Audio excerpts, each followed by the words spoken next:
संगीता, ए संगीता, कुठं गेली? अहो काय झालं? मी इथेच आहे. एवढ्या आनंदात का आहात? अगं आत्ता देवबाप्पाला भेटून आलो. त्यांनी आपल्या घराच्या वास्तुशांतीची तारीख ठरवली. खूप चांगली तारीख आहे म्हणाले. अहो आपण कोणाचं वाईट केलं आहे का? देव सुद्धा आपल्या पाठीशी आहे बघा. अगं या वेळेस ना सर्व पाहुणे रावळे आपल्याला नवीन घराच्या वास्तुशांतीसाठी बोलवायची बघ.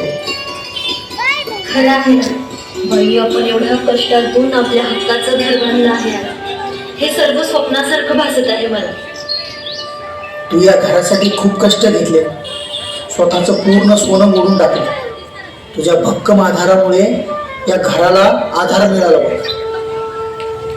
अहो तुम्ही गावाकडची जमीन विकली, पैसे कमी पडले तर बँकेचं कर्ज काढलं, पण आपल्या लेकरांसाठी त्यांचं स्वप्न पूर्ण केलं.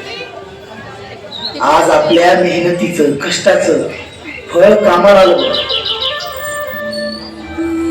ओळखा का